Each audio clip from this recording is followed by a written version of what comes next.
Hello students, मैं Umesh Kumar, lecture in commerce, government senior secondary school Birtungal, district Mandi, हर घर पाठशाला की +1 बिजनेस स्टडी की क्लास में आपका स्वागत करता हूं। प्यारे बच्चों, आज हमारा टॉपिक है सार्वजनिक और वैधानिक निगम, पब्लिक कॉरपोरेशन। तो आओ प्यारे बच्चों, आज इस टॉपिक के बारे में डिटेल में डिस्कशन करें। प्यारे बच्चों, सार्वजनिक या वैधानिक निगम, पब्लिक और स्टैट्यूटरी कॉरपोरेशन। सार्वजनिक निगम निगमित उपक्रमों की श्रेणी में आते हैं। इनकी स्थापना संसद या विधानसभा के विशेष अधिनियम द्वारा की जाती है। अधिनियम द्वारा ही इनके प्रबंधन एवं संचालन संबंधी विधियों की व्यवस्था की जाती है। इनकी शक्तियों एवं विशेषाधिकार को निर्धारित किया जाता है तथा अन्य सरकारी विभागों एवं मंत्रालयों के साथ इनके संबंधों को स्पष्ट किया जाता है। सार्वजनिक निगमों का अलग वैधानिक अस्तित्व होता है, अर्थात अलग अस्तित्व का या पृथक वैधानिक अस्तित्व का अर्थ क्या है कि ये अपने नाम में संपत्तियां खरीद सकते हैं, अन्य पक्षकारों पर मुकदमा कर सकते हैं, इन पर भी मुकदमा किया जा सकता है, अन्य पक्षकारों के साथ ये कॉन्ट्रैक्ट भी कर सकते हैं, अनुबंध भी कर सकते हैं। इनकी संपूर्ण पूंजी सरकार, और सरकार कौन होगी भी, या तो केंद्रीय सरकार या राज्य सरकार या फिर दोनों संयुक्त रूप से प्रदान करती है। अर्थात ये निगम पूर्णतः सरकारी स्वामित्व में होते हैं, लेकिन इन्हें जनता से उधार लेने का अधिकार होता है, जो विभागीय उपक्रम में नहीं था। ठीक है, यानी ये जनता से अपनी वित्तीय आवश्यकताओं को पूरा करने के लिए उधार पैसा भी ले सकती है। प्यारे बच्चों, अगर हम संक्षेप में सार्वजनिक निगमों का अर्थ कहें तो सार्वजनिक निगम का अभिप्राय ऐसे सार्वजनिक उपक्रम से है जिसकी स्थापना संसद या विधानसभा के विशेष अधिनियम द्वारा की जाती। In English, meaning of public corporation, it refer to that public enterprise which is created by special act of parliament or state legislature। Example इसके हैं भारतीय जीवन बीमा निगम, आप सभी बच्चों ने इसका नाम सुना होगा, तो ये सार्वजनिक निगम की श्रेणी में आता है। Life insurance corporation of India, जिसे शॉर्ट में LIC कहते हैं। नंबर 2, भारतीय reserve bank, reserve bank of India, RBI, बैंकों का बैंक। ठीक है, भारत का राष्ट्रीय बैंक, रिजर्व बैंक भी एक निगम है। सभी बैंकों के कार्य या सभी बैंकों के लिए नियम ये बैंक बनाता है, मुद्रा जारी करता है। नंबर 3 है भारतीय खाद्य निगम, food corporation of India, FCI। Number 4 है एयर इंडिया, AI, ये भी एक निगम है, ये भी एक कॉरपोरेशन है। केंद्रीय भंडार निगम, central warehousing corporation, CWC, यानी ये सभी सरकारी क्षेत्र के सार्वजनिक निगम हैं, पब्लिक कॉरपोरेशन हैं, यानी इन पर सरकार का स्वामित्व है। नेक्स्ट प्यारे बच्चों, बात करते हैं सार्वजनिक निगम की विशेषताओं की। Features of public corporation. प्यारे बच्चों, पहली विशेषता है स्वामित्व, ऑनरशिप। सार्वजनिक निगमों में पूर्णतः सरकार का स्वामित्व होता है, यानी पूर्णतः सरकार स्वामी होती है निगमों की। कौन मालिक होती है? सरकार। वो चाहे केंद्रीय सरकार हो या फिर राज्य सरकार, और साथ में दोनों मिलकर के भी स्वामी हो सकती है। कुछ हिस्सा राज्य सरकार का, कुछ हिस्सा केंद्रीय सरकार का, लेकिन स्वामी कौन होगी, ऑनर कौन होगी, सरकार। सेकंड है स्थापना, फॉर्मेशन। सार्वजनिक निगमों की स्थापना संसद या राज्य के विधानसभा के विशेष अधिनियम द्वारा की जाती है। केंद्र में संसद है, राज्य में विधानसभा है, तो वहां पर विशेष अधिनियम पास किया जाएगा और किसी निगम की स्थापना हो जाएगी। नेक्स्ट है प्रबंध, मैनेजमेंट।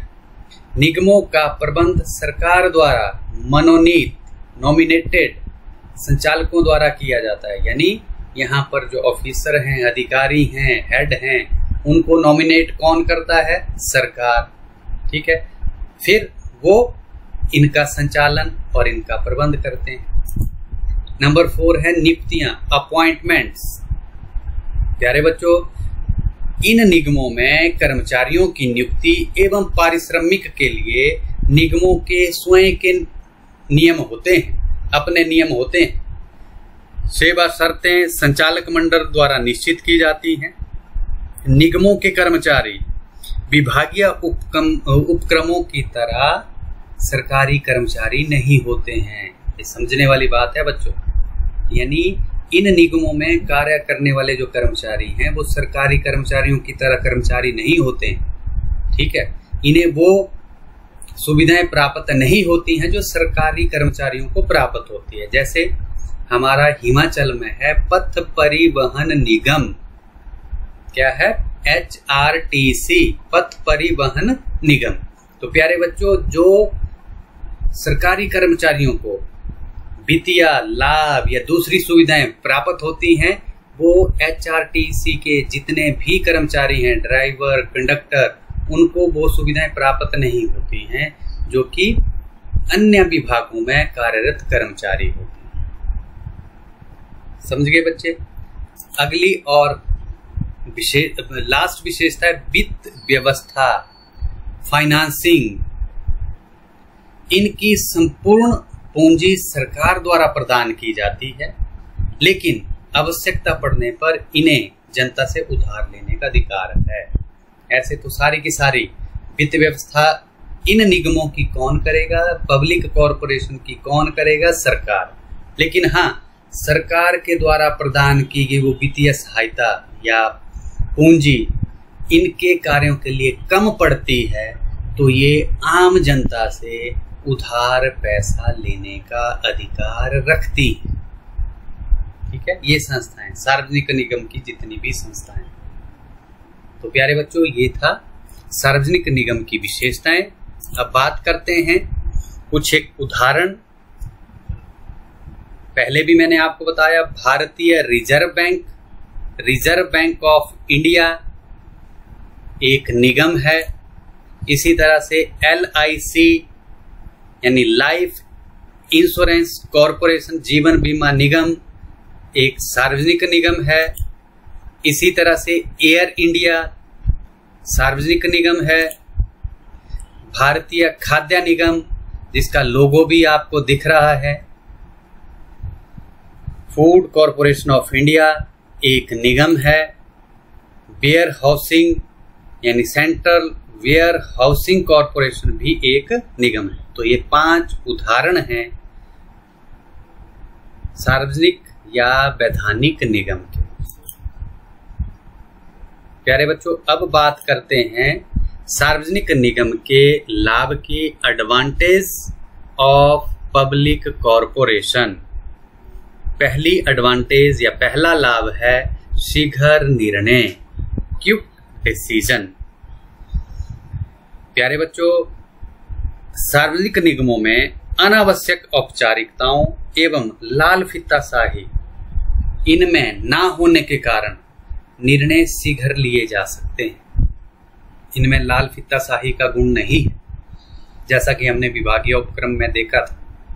तो इनमें जो निर्णय है वो जल्दी लिए जा सकते हैं। नंबर 2 है संचालन में स्वतंत्रता, ऑटोनॉमी इन ऑपरेशन, संचालन में स्वतंत्रता।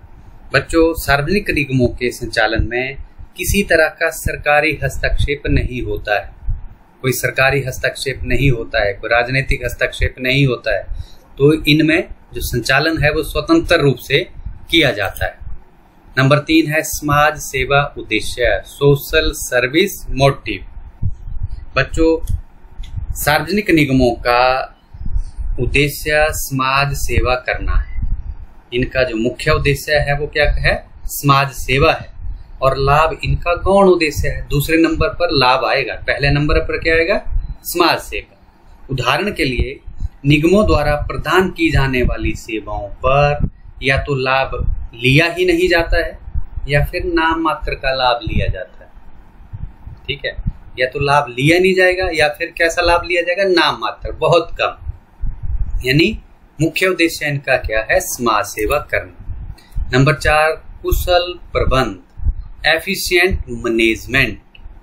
प्यारे बच्चों, इन निगमों में संचालक मंडल में सरकार द्वारा श्रमिक व उपभोक्ताओं के लिए प्रतिनिधियों के अतिरिक्त जो पेशेवर प्रबंधकों को भी मनोनीत किया जाता है या नियुक्त किया जाता है। इसके अतिरिक्त कर्मचारियों को पर्याप्त पारिश्रमिक व अन्य सुविधाएं भी प्रदान की जाती हैं। जो सैलरी है, वेतन है, वो भी बढ़िया दिया जाता है, अच्छा वेतन दिया जाता है। और साथ में और वेतन के अतिरिक्त या पारिश्रमिक के अतिरिक्त अन्य सुविधाएं भी प्रदान की जाती है। परिणाम स्वरूप क्या होता है? अभी प्रबंध कुशल होता है। इनमें जो प्रबंध है कैसा होता है? कुशल प्रबंध होता है। नंबर 5 है समाज के हितों की सुरक्षा, प्रोटेक्शन ऑफ पब्लिक इंटरेस्ट। निगम अपनी गतिविधियों के लिए संसद और राज्य के विधानसभा के प्रति जवाबदेह होते हैं। जवाबदेही से बचने के लिए निगम जनता के धन का अधिकतम सदुपयोग करते हैं। परिणाम स्वरूप समाज के हितों की सुरक्षा होती है। तो प्यारे बच्चों, ये था सार्वजनिक निगमों की मेरिट या लाभ। बात करते हैं सार्वजनिक निगमों की सीमाओं की। Limitation of public corporation.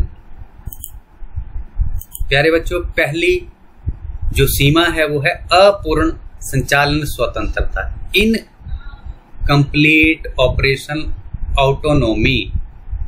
प्यारे बच्चों, यह कहना कि निगमों को संचालन में पूर्ण स्वतंत्रता है, गलत है। एक मात्र थ्योरी है ये। वास्तव में इनमें पूरा सरकारी हस्तक्षेप रहता है। परिणाम स्वरूप स्वतंत्रता पूर्वक निर्णय नहीं ले सकते। नंबर 2 है सेवा उद्देश्य को अनदेखा करना, इग्नोरिंग सर्विस मोटिव्स। बच्चों, संचालक मंडल के सदस्य अपनी शक्तियों का कई बार दुरुपयोग करते हैं। समाज हित में वो कम और अपने व्यक्तिगत हित में उन शक्तियों का ज्यादा प्रयोग करते हैं। अतः इनका सेवा उद्देश्य मात्र एक दिखावा होता है, अपने लिए, अपने हित के लिए ज्यादा काम करते हैं। अतः वहां पर समाज सेवा उद्देश्य को अनदेखा किया जाता है। अगला और लास्ट जो सीमा है या लिमिटेशंस है वो है प्रतियोगी भावना की कमी, लैक ऑफ कॉम्पिटिटिव फीलिंग। प्रतियोगिता की कमी व अन्य उद्देश्य लाभ ना होने के कारण ये अपनी गतिविधियों में लापरवाही करते हैं और इससे हानि की संभावना बनी रहती है। तो प्यारे बच्चों, ये था आज का हमारा टॉपिक, सार्वजनिक निगम या वैधानिक निगम।